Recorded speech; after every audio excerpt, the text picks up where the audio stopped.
Olá, pessoal, tudo bem com vocês? Vamos iniciar então mais uma aula nossa, né, de teoria geral do processo. A aula de hoje referente à seção 3.3, a nossa unidade 2, seção 3.3, onde nós vamos falar sobre impedimento, incompetência e competência, tá? Na verdade, a sessão toda ela é mais voltada para a competência, para o estudo da competência. Então, nós vamos, e atrelado à competência está a questão de incompetência, e nós vamos dar uma pincelada sobre a diferenciação entre incompetência e impedimento, tá? Mas, se vocês quiserem tomar nota que a sessão 3.3 ela é toda voltada ao estudo da competência pertinente, tá? É o que abrange a aula de hoje. É uma matéria bem complexa, tá? Adianto para vocês que é um tema muito complexo e absurdamente relevante para o estudo da teoria geral do processo, que vai servir de base para o estudo do processo civil, do processo penal, do processo do trabalho, para as práticas processuais que vocês vão ter. É algo absurdamente relevante na prova da OAB, é algo muito relevante em concursos públicos também, tá? E para o exercício da atividade profissional. Então, eu alerto para que vocês assistam essa aula com bastante atenção, com bastante cuidado. É um tema bastante longo, tá? Então, em razão disso, eu também vou dividir a aula em dois vídeos, até para não ficar tão extenso e também para que vocês possam dar uma respiradinha aí no meio, tá? Então, ela vai ser feita em duas etapas. Algumas informações antes de iniciarmos a questão, né? Além de destacar essa parte da importância da matéria de hoje, o que eu ressalto é algumas outras questões. Eu estou preparando um material com questões da OAB para vocês, tá? Algo referente com questões que envolve todo o nosso semestre. Então, ainda até o final dessa semana ou no decorrer da semana que vem, eu vou enviar esse material. Não é atividade avaliativa, enfim, eu não vou cobrar para fins de avaliação, mas é um material para que vocês possam dar uma olhada, para vocês irem medindo a febre de como é a prova da OAB, né? E irem desde já tendo um contato nesse sentido. Depois eu passo o gabarito também, e embora eu não cobre isso como uma atividade avaliativa, eu posso me utilizar dessas questões, de alguma dessas questões, para inserir na nossa avaliação do bimestre, tá bom? Nós temos um trabalho que foi, cuja data, né, de entrega é 14 de maio, e a partir desse trabalho eu comentei que nós faríamos outras atividades. Então, o que eu já ressalto de imediato, e no final da aula eu volto a falar sobre isso, nós vamos fazer outra atividade avaliativa, valendo pontuação, relacionada a esse trabalho que nós fizemos, e também com o tema da aula de hoje, tá? Então, no final da aula eu explico para vocês essa questão de como vai funcionar esse trabalho. Esse trabalho ele vai ser realizado na aula ao vivo, que nós vamos fazer na próxima semana. Então, já se programem, a turma do segundo semestre na quarta-feira, a turma do terceiro semestre na quinta-feira, que nós vamos fazer uma aula ao vivo, e nessa aula ao vivo nós vamos apresentar trabalhos, tá? Sobre o tema do trabalho que vocês já realizaram, ou então sobre o tema da aula de hoje. Então, analisem e prestem atenção à aula com bastante cuidado, tá? Pessoal, então, a matéria de hoje, tá? Para falarmos sobre a matéria de hoje, o que eu ressalto? Mais uma vez, ela é absolutamente relevante. Então, o que eu oriento? Se vocês não assistiram a pré-aula de hoje, eu oriento que vocês deem uma pausadinha no vídeo aqui e façam a pré-aula, tá? Assistam a web aula para vocês terem uma noção inicial da matéria da aula sobre competência, tá? Aí, feita a web aula, né, assistam a aula de hoje.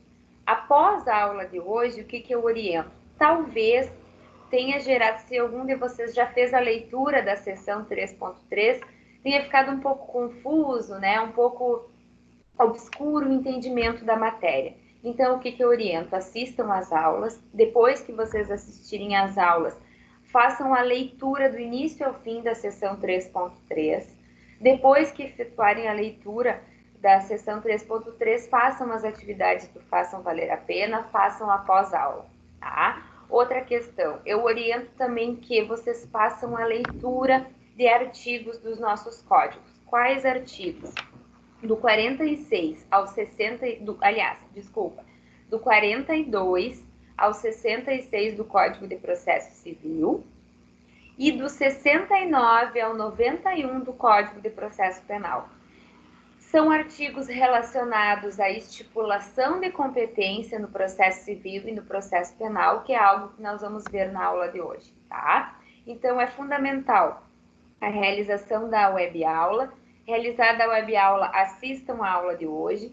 Depois de assistirem a aula, façam a leitura de toda a sessão 3.3, façam as atividades do Faça Valer a Pena, depois efetuem a leitura desses dispositivos de lei, tá? É bem complexo, é uma matéria complexa, mas é muito relevante, tá? Vamos lá, então, para a nossa aula de hoje. Relembrando, então, jurisdição, né? Algo que nós temos falado muito nas últimas aulas e algo que nos acompanha desde o começo do semestre, porque uma e duas lá, desde o começo da aula, nós falamos, jurisdição, atividade jurisdicional prestada pelo Estado, tá? Então, só relembrando algo que nós conversamos já na aula passada. Jurisdição e competência são duas coisas distintas, tá? Hoje nós vamos começar o estudo da competência. Nós já falamos sobre jurisdição e nós já vimos que jurisdição é a aplicação do direito ao caso concreto. Ela é exercida em todo o território nacional, é uma atividade exercida pelo Estado. Temos a questão de jurisdição privada, mas agora nós estamos falando da jurisdição prestada como atividade estatal, tá? Ela é exercida pelo Estado por meio do Poder Judiciário. E é o juiz a pessoa que é investida de jurisdição, ou seja, desse poder de aplicar o direito ao caso concreto. Esse juiz, ele detém jurisdição e ele detém competência. O que é a competência? É a delimitação do exercício da jurisdição para fins de viabilizar a efetiva prestação da atividade jurisdicional. Então, trazendo ao que o NUT nos fala num vídeo que eu apresentei para vocês na aula anterior, tá? Quando nós falamos em jurisdição, nós falamos num poder, ou seja, o poder de aplicar o direito ao caso concreto, que é atribuído ao Poder Judiciário por meio dos magistrados, e competência é a delimitação desse poder. Então, elas andam lado a lado, mas elas não são a mesma coisa, tá? Aqui eu trago uma citação do livro de vocês, né? Como bem define Nelson Neri Júnior e Rosa Maria de Andrade Neri, no momento em que a lei fixar critérios de distribuição da função jurisdicional entre os diversos órgãos do Estado, a lei está conferindo competência ao órgão estatal, incumbindo de exercer a jurisdição nos exatos limites da linha traçada. Então, aqui ele está dizendo que, a partir do momento em que há uma divisão de tarefas, uma divisão de quem vai incumbir em qual lugar o exercício da jurisdição, a lei está conferindo critérios de competência, tá? E falando, então, da competência, que é o tema principal da nossa aula de hoje. Primeiro, etimologia. Eu gosto de trazer a etimologia da palavra para vocês verificarem que ela tem absoluta relação com o conceito, né? Com o conceito do termo no direito processual, tá? Então, a palavra competência, ela tem origem no latim. Ela vem do latim competência, de competere, oriundo de competere, que significa estar no gozo, estar no uso, ser capaz, tá? Então, conceituando algo bem simples, também consta no livro didático de vocês a definição de Canotilho. Canotilho nos diz que competência refere-se ao limite do exercício de um poder. Então, é algo que nós já vimos, é algo simples que nós já falamos na semana passada. Enquanto a jurisdição consiste na prestação da atividade jurisdicional, Quando eu falo em competência, ela se trata na limitação do exercício da jurisdição, tá? E por que o que é competência? Ao que a competência está atrelada? Ela está atrelada a uma organização administrativa do Poder Judiciário. Então, a competência, ela é uma limitação do exercício do poder de jurisdição e ela surgiu como uma forma de organização administrativa do Poder Judiciário para que ele pudesse prestar a efetiva jurisdição, ou seja, para que efetivamente o Poder Judiciário pudesse solucionar os conflitos aplicando o direito no caso concreto, surgiu a necessidade de que essa jurisdição, que é a UNA, ela fosse delimitada por competência para que um juiz, por exemplo, ele se preocupasse em aplicar o direito ao caso concreto em um determinado território e não, por exemplo, ser competente de todo o território nacional para todas as causas que eles são atribuídas, sob pena de não prestar, não solucionar de forma satisfatória um conflito, tá? Então, a competência é isso, ela é a limitação do exercício do poder, do exercício da jurisdição, tá? É algo que está atrelado a uma organização administrativa. A competência, ela surgiu, então, a partir de uma organização administrativa que visou estabelecer critérios para viabilizar a efetiva prestação da jurisdição, para viabilizar, atender aquelas pessoas que vierem a recorrer ao Poder Judiciário e necessitar de uma decisão judicial. Sobre a competência, onde nós vamos encontrar previsão legal de competência? No Código de Processo Civil, nós vamos encontrar, como eu já mencionei no começo da aula, do artigo 42 ao 66.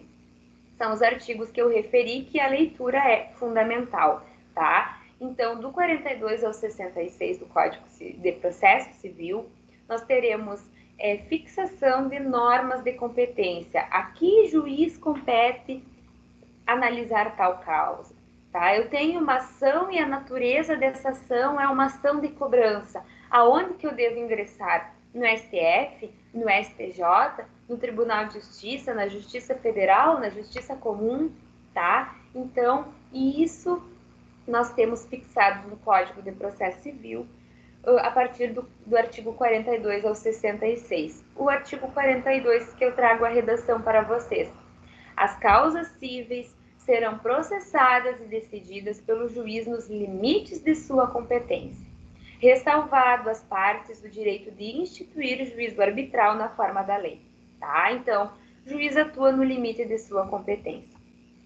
Aqui também eu apresento para vocês o Código de Processo Penal, que do artigo 69 ao 91 também estabelecem normas de competência. Ele estabelece as formas pelas quais se determinará a competência jurisdicional. Artigo 69 diz o lugar da infração, o domicílio do réu, a natureza da infração, da distribuição, conexão, continência, prevenção, prerrogativa. Ou seja, acontece um crime, acontece um homicídio, tá? Aonde que esse processo vai ter a sua tramitação? Aconteceu um homicídio em Uruguaiana, mas o autor do homicídio, ele tem residência lá em Quaraí. Aonde que ele vai ser processado e julgado? No domicílio dele ou no lugar da infração, tá? Então, é isso que a lei estabelece. O que eu ressalto também, pessoal, é que, além de nós termos previsão de normas de competência no Código de Processo Civil, no Código de Processo Penal, nós temos normas que disciplinam a competência de forma esparsa, tá? Nós vamos ver no decorrer da aula de hoje que a nossa Constituição Federal, ela estabelece normas de competência. Compete à Justiça Federal julgar tais causas, compete ao STF julgar tais causas, ao STJ, tá? A Justiça do Trabalho. Então, a Constituição Federal, ela traz normas de competência. Código de Processo Civil, Código de Processo Penal e leis esparsas. Lei 9.099, Lei do Juizado Especial da Fazenda Pública, o ECA, né, que é o Estatuto da Criança e do Adolescente. Então, podem tomar nota sobre isso. Previsão legal sobre competência. Aonde eu vou encontrar? Na Constituição Federal, no Código de Processo Civil, no Código de Processo Penal, no ECA, na Lei 9.099 e dentre outras legislações esparsas, tá? Vou encontrar normas de competência. Eu só peço um gancho aqui para vocês, que para ressaltar, talvez a ordem que eu esteja apresentando os slides, né, e a aula, ela não está totalmente na ordem do livro de vocês. É principalmente essa questão que eu estou falando agora, de onde nós vamos encontrar normas de competência, talvez ela não está nessa parte inicial, se vocês forem fazer a leitura da sessão, tá? Mas está tudo ali. Então, por isso, reforço a orientação. Assistam a aula e depois façam a leitura do livro, que vocês vão conseguir assimilar melhor o conteúdo, tá? Feito essa ressalva e falado sobre onde encontramos disposições de competência, falo também sobre outra situação que vai envolver competência, tá? Porque nós vamos ver mais adiante que nós temos a questão da incompetência, ou seja, um determinado juízo não pode analisar, processar e julgar tal causa. E aqui eu ressalto essa diferenciação aqui entre juízo e juiz, tá? Quando eu falo em juízo, eu estou falando de algo que decorre da distribuição da competência estabelecida em lei. Está ligado ao poder concedido pelo Estado ao exercício da jurisdição. Então, quando eu falo em juízo, imaginemos a justiça estadual.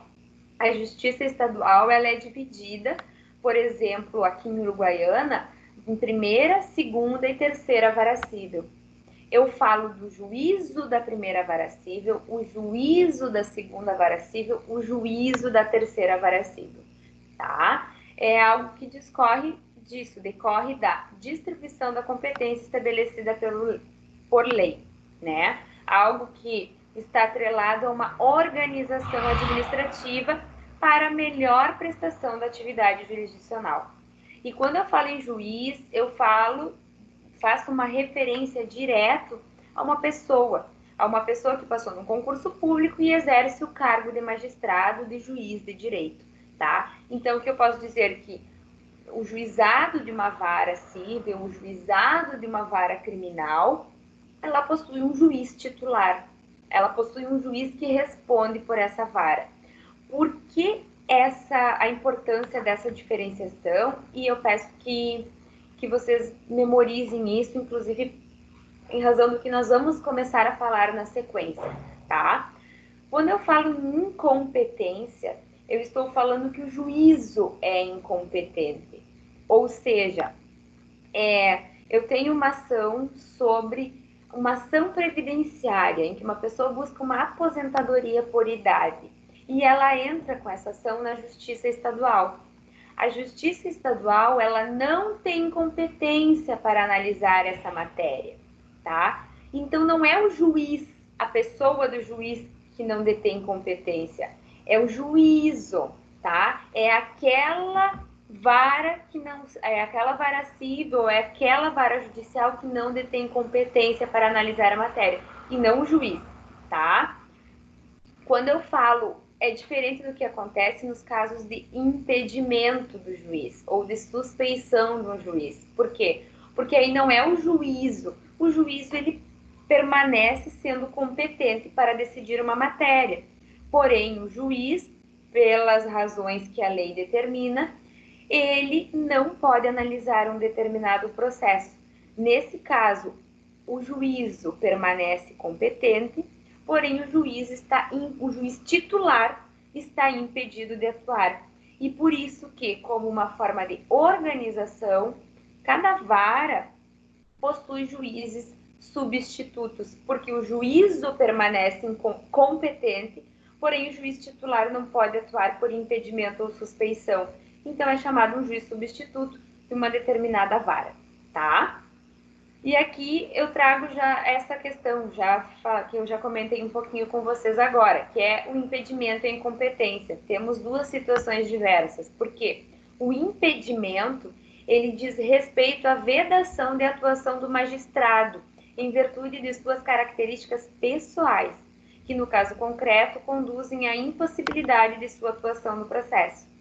A incompetência, de outra forma, ela diz respeito à impossibilidade de determinado órgão jurisdicional conhecer e julgar determinado conflito de interesses, vez que as regras de competência não foram observadas no momento da distribuição.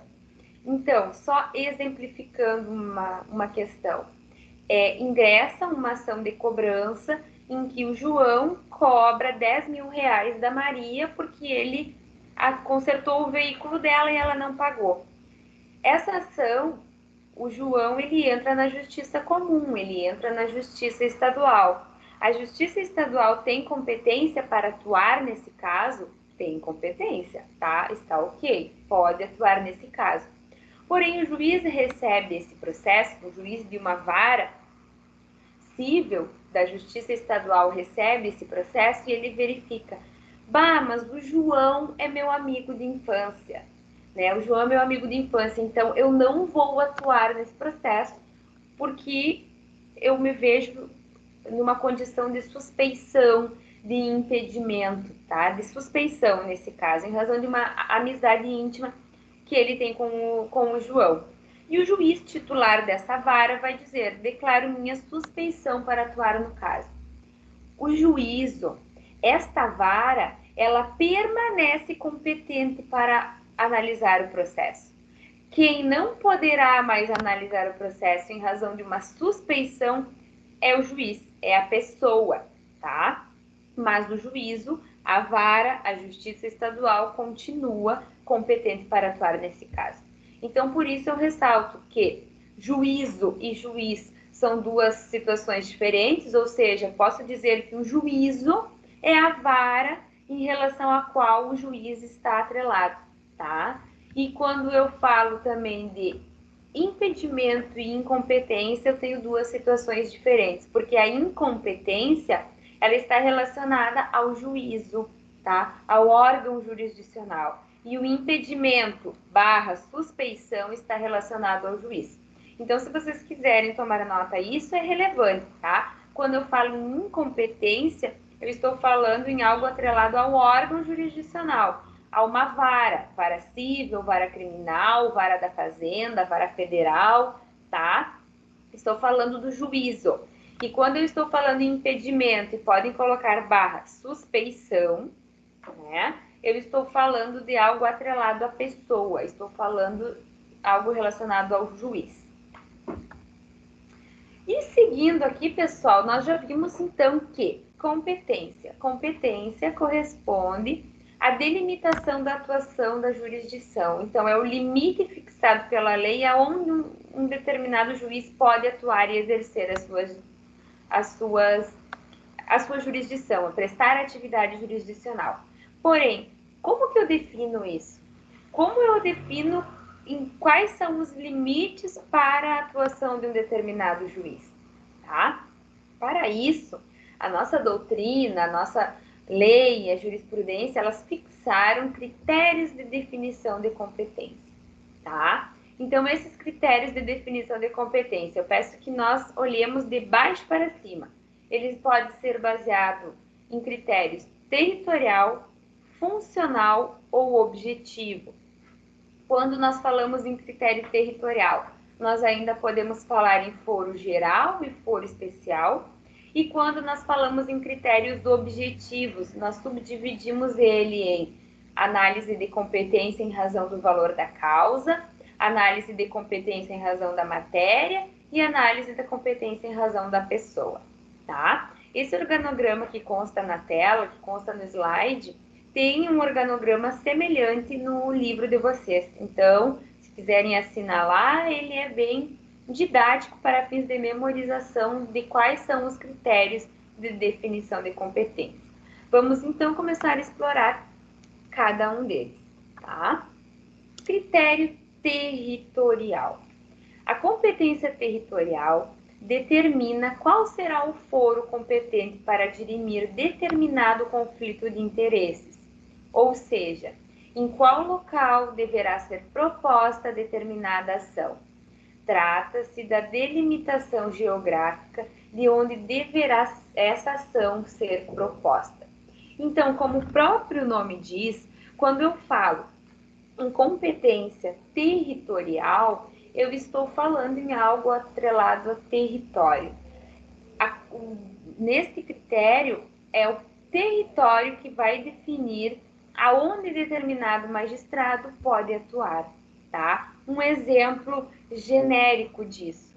O Tribunal de Justiça do Estado do Rio Grande do Sul, ele tem competência para atuar em todo o território do Estado do Rio Grande do Sul, tá? O Tribunal Regional Federal da Quarta Região, ele tem competência para atuar nos estados do Rio Grande do Sul, Santa Catarina e Paraná, tá? Que é onde ele detém competência para atuar ele tem competência para exercer a atividade jurisdicional. Então, quando eu falo em critério de definição de competência territorial, eu estou falando em delimitação do exercício da competência com base no território, tá? Via de regra, a competência, ela é fixada pelo domicílio do réu, na área civil, tá, pessoal? Na área civil, na área trabalhista, enfim, quando não é penal. Então, por isso, a importância também que nós temos da fixação do domicílio, que nós estudamos no semestre passado, em Direito Civil, né, no artigo 70 e seguintes, que fala dos critérios de o que é considerado domicílio. Então, por isso, da relevância do estudo desse conceito. Por quê? Porque, via de regra, o território em que pode ser ajuizar uma ação e que o juiz pode verificar se ele é competente ou não para atuar numa determinada causa, é embasado no domicílio do réu. Aonde esse réu mora? Ele mora em Uruguaiana, a ação foi ajuizada aqui em Uruguaiana, então o foro de Uruguaiana é competente para analisar essa situação, tá?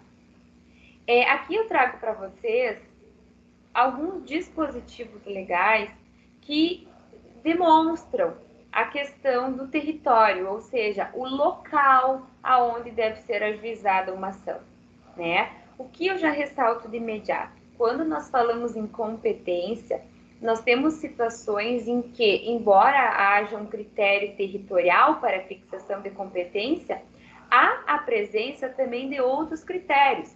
Por exemplo, eu posso dizer que uma determinada ação tem que ser ajuizada no domicílio de tal pessoa, e ao mesmo tempo em que eu falo que essa ação tem que ser ajuizada no domicílio de tal pessoa, e isso envolve território, eu posso envolver uma disposição especial sobre essa questão, tá? Ou, por exemplo, ao mesmo tempo em que eu falo que uma ação que é relacionada a um bem imóvel tem que ser proposta onde está situado este bem, eu estou falando ao mesmo tempo de algo que envolve o território, estou falando de algo especializado. Ao mesmo tempo em que eu falo que uma ação previdenciária de busca de uma aposentadoria, tá? Reivindicação de uma ação previdenciária pela busca de benefício de aposentadoria tem que ser instaurada na Justiça Federal, ou seja, eu tenho que observar uma norma especial, eu tenho que observar de igual sorte normas de competência territorial, tá? Então não vejam isso, isso é coterritorial, isso é tal coisa. Não, dentro de uma ação eu vou ter várias competências a serem observadas, tá? Então aqui alguns exemplos. Como eu disse, a competência ela é fixada pelo domicílio do réu, via de regra, mas nós temos outras hipóteses. Aqui eu trago para vocês o artigo 46 do Código de Processo Civil, que ele nos diz o seguinte: a ação fundada em direito pessoal ou em direito real sobre bens móveis será proposta, em regra, onde? Território, no foro do domicílio do réu. Então, eu tenho uma ação de cobrança que envolve a compra e venda de um veículo, bem imóvel, eu vou entrar com essa ação aonde o réu reside, tá? Outra questão, artigo 47. Para as ações fundadas em direito real sobre imóveis, é competente o foro da situação da coisa. Então, quero discutir algo referente a um bem imóvel, referente a uma casa, a um apartamento que eu possuo, a um terreno, que local que eu vou ingressar com essa ação, em que território que eu vou ingressar com essa ação, aonde está situado o bem, tá? Aqui outra questão em relação partilha de bens, inventário judicial. Aonde que eu vou entrar? Em que território? Em que local que eu vou entrar com uma ação judicial para instaurar um processo de inventário?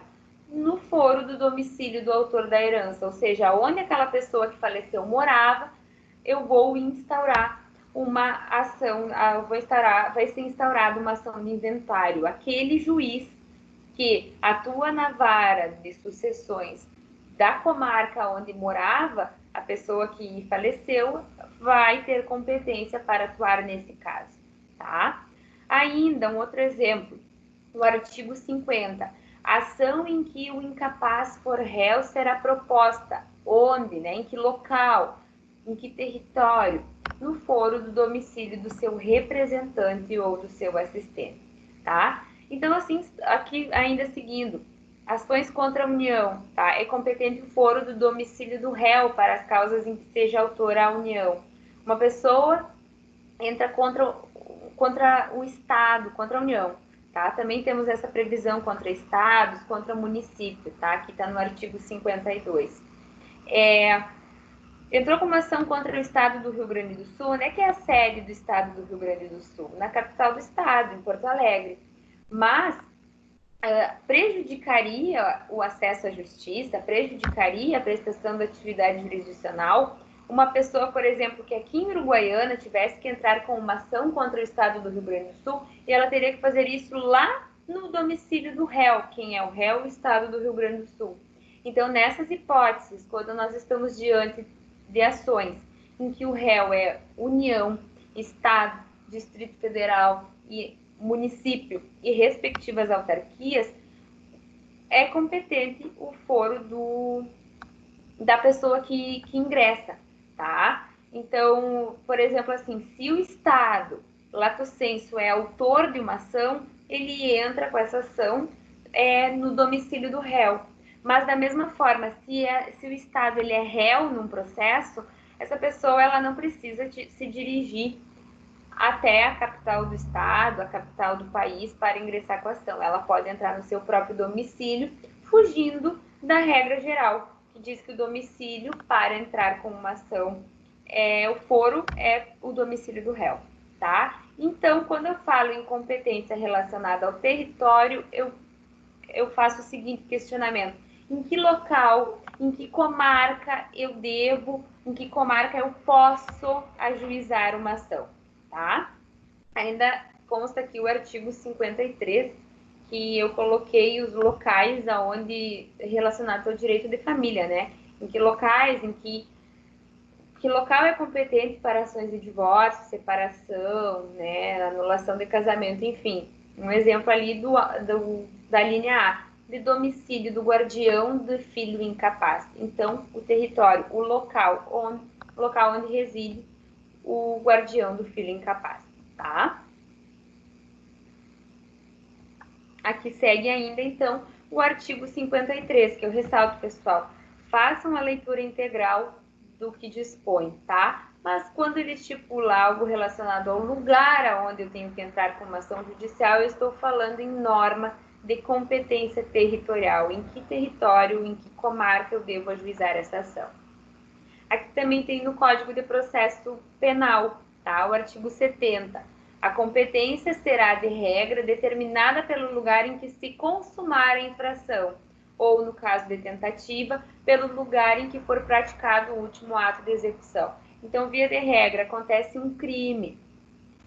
Aonde, em que lugar, em que comarca vai ser processado vai ocorrer a tramitação desse processo? No lugar aonde aconteceu o crime, no território aonde aconteceu o crime, tá? Então, também é algo que está relacionado à competência territorial. O artigo 72 do CPP também nos diz que, não sendo conhecido o lugar na infração, a competência regula-se pelo domicílio do réu, tá? Então, aconteceu um crime, eu sei que aconteceu, mas não sei aonde, em que cidade que aconteceu, em que lugar que aconteceu, em que território, em que comarca que ele vai se processar, na residência do réu. Então, tudo é algo relacionado ao território. Outro critério de fixação de competência que nós temos é a competência funcional. Então, aqui eu trago para vocês um trecho também extraído do livro didático da matéria, que diz o seguinte, né? Segundo Luiz Rodrigues Bambieri e Eduardo Talamini, esse critério encontra utilidade para verificar qual órgão terá competência originária para conhecer determinada ação. Se um tribunal ou se um juiz monocrático. Quando eu falo juiz monocrático, uma pessoa só, tá? A competência funcional pode ser determinada a partir do objeto do próprio juízo, da hierarquia e das distintas fases do procedimento. Então, quando para ingressar com uma ação judicial eu devo considerar a função da pessoa que está envolvida num processo judicial, eu estou falando de critério de competência funcional. E aqui eu trago de imediato, já ilustrando o que eu falei lá no comecinho da aula, no sentido de que aonde encontramos normas de competência? CPP, CPC e na nossa Carta Magna, na nossa Constituição Federal, tá? Então, vamos ver o exemplo do artigo 102 da Constituição. O que o artigo 102 diz? Compete ao Supremo Tribunal Federal, precipuamente, a guarda da Constituição, cabendo-lhe, inciso 1º, processar e julgar originariamente. Aí um exemplo que eu trago para vocês de outras alíneas, né? Tem A, B, C, enfim. Trouxe a linha B. Nas infrações penais comuns, o presidente da República, o vice-presidente, os membros do Congresso Nacional, seus próprios ministros e o procurador-geral da República. Então, um crime comum praticado pelo vice-presidente da República, em razão da função que ele exerce, vai ser processado e julgado de forma originária no STF, tá? O presidente da República comete um crime de natureza comum em razão da função que ele ocupa, em razão do cargo que ele tem, vai ser processado e julgado de forma originária no STF. Critério funcional que define a competência, tá? Outros exemplos que eu trago para vocês. O artigo 105, aliás, da Constituição, estabelece competência do STJ. E no inciso 1º ele traz que cabe ao STJ processar e julgar originariamente. E aqui nós temos de forma semelhante ao artigo anterior. Nos crimes comuns, os governadores do Estado e do Distrito Federal, e nestes e nos de responsabilidade, os desembargadores dos tribunais de justiça e do Distrito Federal, membros do Tribunal de Contas dos Estados e do Distrito Federal, e aí segue, tá? Então, em razão da função que essas pessoas detêm, né, é definida a competência, tá? O que nós podemos dizer? Podemos dizer algo que também tem norma de critério territorial? Sim, porque é um crime praticado por um governador do estado, vai ser processado, um crime comum, tá? Vai ser processado e julgado aonde? No STJ, tá? Quando eu falo que é o STJ, eu estou falando por quê? Porque ele tem, em razão de uma competência funcional, em razão do cargo que essa pessoa ocupa, de governador, e eu estou falando de um território. O território competente é o território do STJ, tá?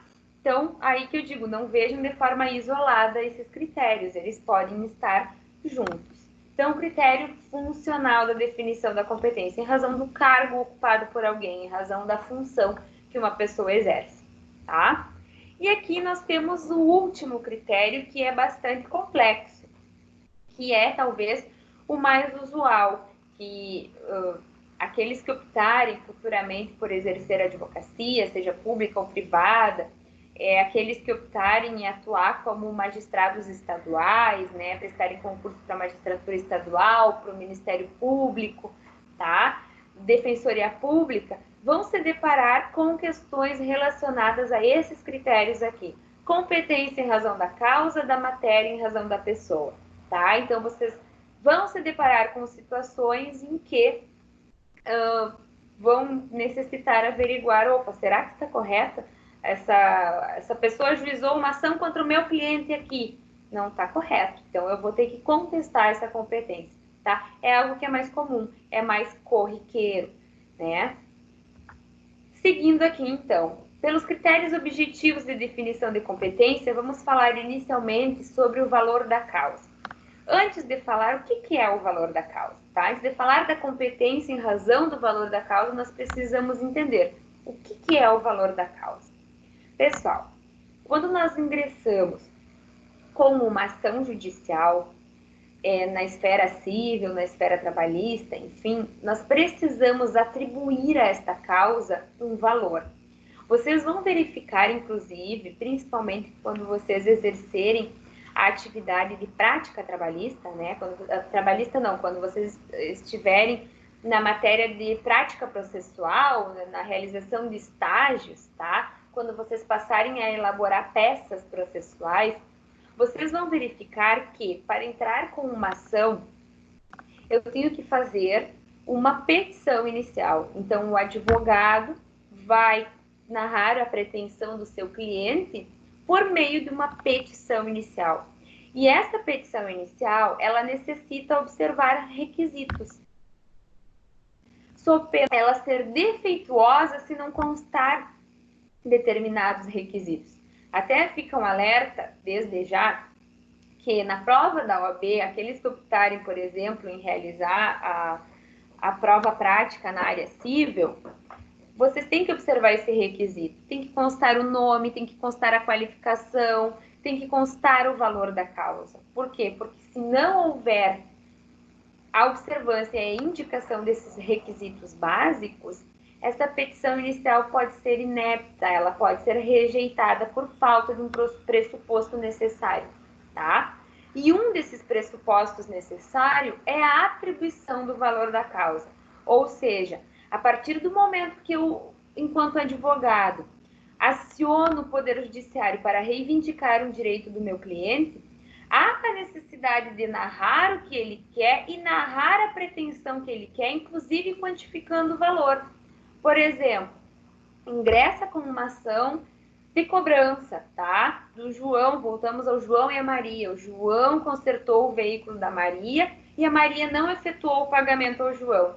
O João vai ter que narrar toda essa história no processo e lá no final dar o valor à causa. Ou seja, ele vai ter que dizer, olha, o valor que a Maria me deve é 5 mil reais, tá? Então ele vai postular esse valor e lá embaixo ele vai colocar valor da causa, 2 pontinhos, 5 mil reais. Por quê? Porque isso tem reflexo no pagamento de custas de um processo, tá? De despesas de um processo. Isso tem reflexo hoje, com base no que o Código de Processo Civil estabelece, na própria fixação dos honorários para os advogados, tá? Então, o valor da causa, ele deve constar numa ação. E, além disso, dessas questões que eu expus para vocês, ele deve constar numa ação, por quê? Porque, dependendo do valor da causa, nós temos situações em que a ação deverá tramitar num juizado ou deverá tramitar em outro juizado, tá? Então, dependendo da pretensão monetária, do valor que eu pretendo buscar numa determinada ação, essa ação vai ser de competência do juizado X, vai ser de competência do juizado Y, tá? Então, por isso, a importância e a necessidade do valor da causa. A minha ação eu não busco nenhum valor direto, eu só busco a declaração de um direito. De igual sorte, eu tenho que fixar um valor da causa, tá? tá? Algo estimado, algo que envolva o pedido que eu estou narrando, tá? Então, o que é a competência? Fixação da competência em razão do valor da causa. A competência pode ser definida em razão do valor dado à causa, ou seja, o valor pecuniário que é pretendido em razão da propositura da ação. Vamos aos exemplos disso, tá? Lei 9.099, a nossa lei dos juizados especiais cíveis, tá? Ela estipula o seguinte no artigo 3º. O juizado especial cível tem competência para conciliação, processo e julgamento nas causas cíveis de menor complexidade, assim consideradas. Inciso 1º. As causas cujo valor não exceda 40 vezes o salário mínimo. Então, eu tenho uma pretensão, eu busco uma cobrança, tá? Voltamos ao João e a Maria. O João quer cobrar 5 mil reais da Maria porque o João consertou o carro da Maria e a Maria não pagou. 5 mil reais hoje é uma quantia inferior a 40 vezes o valor do salário mínimo? Sim. O João pode ingressar no juizado especial cível? Sim. Por quê? Porque o artigo 3º da Lei 9.099 está me dizendo que causas cujo valor não exceda 40 salários mínimos podem ser objetos de análise do juizado especial cível, do que nós chamamos popularmente do JEC, né? Que antigamente era o juizado das pequenas causas, tá? Então, é uma causa de menor complexidade? Né? Por exemplo, o João só vai demonstrar que não ocorreu o pagamento, vai ter uma testemunha, vai ter uns documentos, não preciso fazer perícia, não preciso fazer, produzir nenhum laudo, nenhuma prova complexa? Não. Então, é de baixa complexidade essa causa? É. O valor dela não excede 40 vezes o salário mínimo? Não excede. Eu posso ingressar no juizado especial cível? Posso, tá? O que eu ressalto para vocês quanto a essa situação? O parágrafo 3º, que ele nos diz o seguinte: a opção pelo procedimento previsto nessa lei importará em renúncia ao crédito excedente ao limite estabelecido nesse artigo, excetuada a hipótese de acordo. O que significa? Imaginemos uma situação em que duas pessoas se envolveram num acidente de trânsito e desse acidente de trânsito ocorreram vários danos, tá? Então, essa pessoa teve despesas médicas, essa pessoa teve despesas com tratamento, despesas com fisioterapia, com aquisição de medicamentos. Essa pessoa teve que consertar o veículo dela e tudo isso, imaginemos, ela ficou um tempo sem trabalhar, então ela precisou de uma indenização por isso. E somando tudo isso, ela somou um dano total de 100 mil reais, tá? Porém, ela opta para ter uma resposta mais célere, mais rápida, um andamento mais rápido da questão, entrar no juizado especial cível. Ela pode ingressar postulando os 100 mil reais? Não, porque ela pode postular apenas até o limite de 40 salários mínimos.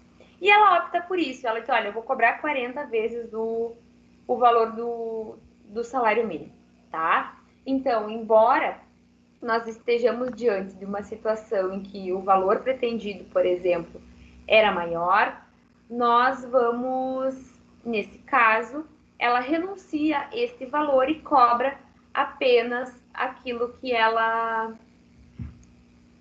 o juizado permite, aquilo que a lei permite, tá? E fazendo isso, optando por isso, ela automaticamente renuncia ao crédito excedente, tá? Agora, se essas partes entabularem um acordo, nada impede que a outra parte diga, ah, não, eu vou te pagar mais, vou te pagar o valor que realmente tu gastou e tu tem direito de ser indenizado, tá? Então, é um exemplo de definição de competência em razão do valor da causa.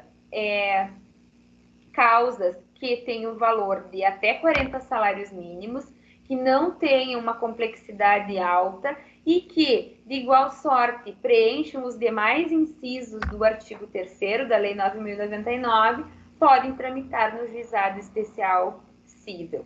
O que eu ressalto para vocês hoje, tá, pessoal? O juizado especial cível, nesse aspecto que eu estou falando para vocês, eu falo da justiça estadual, do juizado especial civil que existe na justiça estadual. E é uma opção, tá? A pessoa pode entrar no juizado especial civil, mas nada impede que, se a ação dela se enquadra num valor inferior a 40 salários mínimos, ela opte por não entrar no juizado especial e ela entre na justiça comum. Pode? Pode, tá? Não é uma regra de competência absoluta que nós vamos ver na sequência. Na justiça estadual, o juizado especial civil ele serve como uma alternativa. Ele não tem uma competência obrigatória, não há uma competência absoluta. Já ocorreram decisões de juízes de primeiro grau. Quando eu falo juízes de primeiro grau, é os juízes das comarcas, né, das cidades, juízes de Uruguaiana, juízes de Quaraí, juízes de São Borja, juízes de, né, das cidades assim. Então, no primeiro grau, não é, quando eu falo primeiro grau, não é tribunal, tá? De juízes decidir no sentido de tentar criar essa competência do juizado especial civil. Por exemplo, ingressa com uma ação que não excede 40 salários mínimos, que pode ser objeto de discussão no juizado especial civil, que tem baixa complexidade, mas ingressa na justiça comum, tá? E o juiz, então, já fizeram toda uma construção dizendo, olha, isso aqui é plenamente matéria de juizado especial civil, então eu declino a competência do julgamento para lá, tá? Mas é algo que não é, assim, não tem jurisprudência nesse sentido, não é algo que é admitido por súmulas, pelo TJ, pelo STJ, enfim, pelos nossos tribunais superiores. Então, as opções de ingressar no juizado especial civil é algo que o ajuizamento no juizado, o ingresso de uma ação, melhor dizendo, no juizado especial civil é algo que é opcional, é facultativo. Eu posso ingressar com essa matéria na justiça comum. Isso envolve até uma questão de honorários, tá? Porque ingressando no juizado especial civil, não há condenação ao pagamento dos honorários de advogado, e, inclusive, se as causas tiverem valor inferior a 20 vezes o salário mínimo, a pessoa não precisa nem de advogado, né? Nós conversamos isso quando falamos do acesso à justiça. Então, por isso que normalmente, muitas vezes há o ajuizamento na justiça comum, porque o advogado, então, terá um retorno também com honorários de sucumbência, nessa hipótese, o que não ocorre no juizado especial civil, tá? Então, competência em razão do valor da causa, um exemplo é o juizado especial civil. De igual modo, nós temos o juizado especial federal civil, tá? Aí é um pouco diferente. Nós temos a lei 10.259, que diz o seguinte no artigo 3º também: compete ao Juizado Especial Federal Civil processar, conciliar e julgar causas de competência da Justiça Federal até o valor de 60 salários mínimos, bem como executar suas sentenças, tá? Então, enquanto na Justiça Estadual hoje ainda nós temos a opção de ingressar no Juizado Especial, na Justiça Federal isso já é considerado entrou com uma ação que o valor não é de até 60 salários mínimos, automaticamente isso é direcionado ao juizado especial, tá? Então, na Justiça Federal funciona um pouquinho diferente. Então, fixado em razão do valor da causa. Atribuiu à causa valor de 60 salários mínimos, e isso encontra-se em conjunto com outras matérias que competem ao juizado especial, de acordo com o que estipula a Lei 10.259, vai para o juizado especial, não vai para a justiça comum, tá? Em razão do valor da causa. E outra, ainda um último exemplo que eu trago para vocês é a Lei 12.153. A Lei 12.153 é uma lei de 2009 que estipula, que criou os juizados especiais da Fazenda Pública, tá? E ao mesmo tempo em que essa lei criou os juizados especiais da Fazenda Pública, ela estipulou as matérias que os juizados especiais da Fazenda Pública devem analisar, as matérias que estão fora do alcance do juizado especial da Fazenda Pública, ela fixou no artigo 2º que compete ao juizado especial da Fazenda Pública processar, conciliar e julgar causas cíveis de interesse do Estado, Distrito Federal, território e município, no valor de até 60 salários mínimos, tá? Então, um exemplo para vocês. Talvez algo que seja do conhecimento de muitos, há uma discussão acerca do piso salarial dos professores. Então, teve uma lei implementada a nível estadual que implementou o piso salarial dos professores.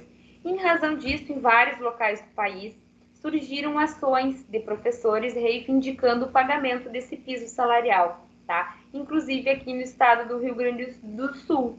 Várias ações surgiram de alguns municípios do estado, em alguns municípios do estado que não estariam cumprindo a lei federal. Também, desculpa, várias ações surgiram no estado do Rio Grande do Sul. Professores do estado do Rio Grande do Sul ingressaram contra o estado do Rio Grande do Sul, postulando a aplicação desse piso salarial e o pagamento de valores que foram pagos em desacordo com o piso, tá? Essas ações, inclusive, se eu não me engano, ainda estão suspensas e aguardam uma decisão do Tribunal Superior, tá? Mas imaginemos nesse caso, uma ação ajuizada contra o estado do Rio Grande do Sul, em que um professor reivindica o pagamento de do piso salarial. Se o valor que ele pretende é superior a 60 salários mínimos, ela vai tramitar na justiça comum, na justiça estadual, tá? Numa vara civil normal.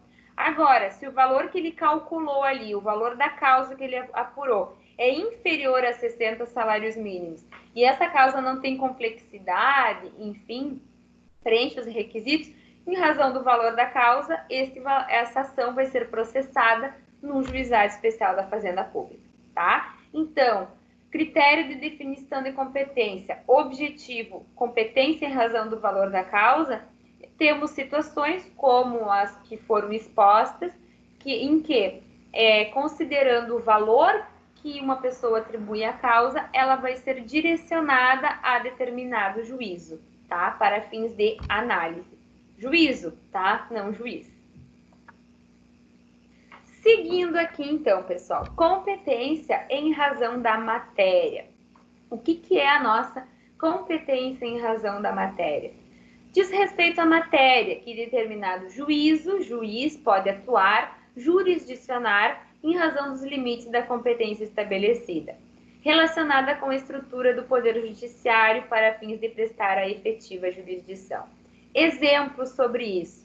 Nossa Constituição Federal estabelece no artigo 114, compete à Justiça do Trabalho processar e julgar. Ou seja, existem matérias que envolvem direito trabalhista e a lei estabelece que, em razão desta matéria, em razão de se tratar de matéria de direito trabalhista, existe uma justiça especializada que foi criada para atuar em relação a esta matéria, tá? Então, em razão da matéria, do conteúdo de um determinado processo, ele é direcionado para algum lugar. Exemplo, o artigo 114 da Constituição, que estabelece a competência da Justiça Federal. Os artigos 102 e 105 da Constituição, que fala de competência originária. Então, ao mesmo tempo em que ele está falando de território, em que local vai ocorrer isso, ao mesmo tempo em que ele está tratando também de funções, ou seja, em razão da função que uma pessoa detém, ela vai ser processada no STF ou no STJ, ela também nos traz que, em razão da matéria que está sendo discutida no processo, isso é de competência do STF ou do STJ, tá? Alguns outros exemplos que eu trago para vocês também. Ainda da nossa Constituição, e aqui eu ressalto, vejam que a nossa Constituição nos traz vários critérios de competência, né? Ela traz várias indicações de isso deve ser processado aqui porque é matéria daqui, porque tem relação com isso, porque essa pessoa tem essa função, tá? Então, a nossa Constituição estabelece também vários critérios de competência. 108 traz a competência dos TRFs, do Tribunal Regional Federal, e no mesmo título, no mesmo capítulo, ela traz no 109, dentro do Tribunal Regional Federal, a competência dos juízes federais, ou seja, das varas federais que situam-se nas cidades, né? O que compete aos juízes federais analisar, por exemplo, o que compete ao juiz da Vara Federal de Uruguaiana analisar, tá? E o que compete não compete a ele, mas compete ao Tribunal Regional Federal da 4ª Região, que tem a sede em Porto Alegre, atuar, tá? Outra competência saindo da nossa Constituição e para demonstrar que temos normas de competência previstas na legislação esparsa, no ECA, tá? No nosso Estatuto da Criança e do Adolescente, do artigo 148. Por exemplo, temos algumas situações de ações que visam apurar atos infracionais praticados por adolescentes. Tá? Quem é competente para processar e julgar um ato infracional praticado por um adolescente? A Justiça da Infância e Adolescência, o nosso JIGE, tá? O Juizado da Infância, que é o que nós chamamos de JIGE, tá? O Juizado da Infância e da Juventude, tá? É o que é competente para atuar nessas situações que envolvem menores de idade, tá? E por fim aqui eu trago uma outra curiosidade, né, também ainda sobre a competência. Quando nós falamos em ações previdenciárias, nós estamos falando em algo relacionado à União, tá? Porque quem exerce as questões de quem regulamenta a questão previdenciária no país é o nosso INSS, tirando questões que envolvem, por exemplo, funcionários públicos que estão atrelados a órgãos de previdência de seus estados ou de seus municípios, por exemplo. Mas imaginemos profissionais privados que contribuem para a previdência, que é o nosso INSS. E o INSS é o quê? É uma autarquia da União. Por ser autarquia da União, as causas em que se discute questões previdenciárias, elas devem ser direcionadas à Justiça Federal. Porém, nós temos algumas exceções, e o que eu trago para vocês são as causas previdenciárias que envolvem acidente de trabalho. Não há nada na lei sobre isso, tá? O que nós temos? Nós temos que não há estipulação de competência da Justiça Federal para atuar em acidente de trabalho.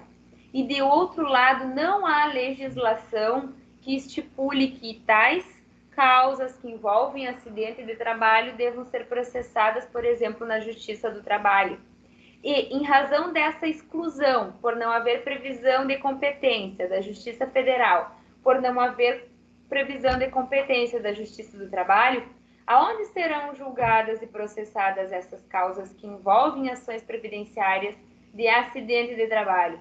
No nosso clínico geral, tá? Sempre quando eu falo clínico geral, eu falo da justiça comum, da justiça estadual, porque tudo que não for matéria especializada ou definida em lei, que vai direcionada para outro órgão, para na nossa justiça estadual, tá? Então, cuidado. Quem é competente para julgar, processar e julgar ações previdenciárias que envolvem acidente de trabalho? A nossa justiça estadual, justiça comum.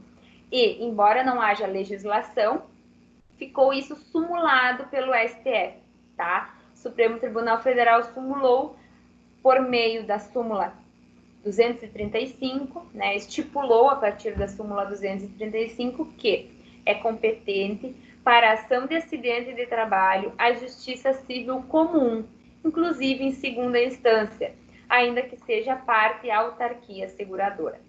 O que eu exemplifico com isso? Por exemplo, imaginemos uma pessoa que sofreu um acidente, em razão desse acidente ela ficou impedida de trabalhar por 3 meses, tá? E ela ingressa no INSS e postula um benefício de auxílio-doença, tá? Um benefício de auxílio-doença, que é o benefício concedido àquelas pessoas que temporariamente estão incapacitadas de exercer sua atividade profissional.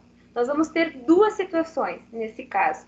Se esse acidente decorreu de uma causa qualquer, tá? Por exemplo, a pessoa estava em casa, caiu na escada de casa e quebrou as pernas, tá?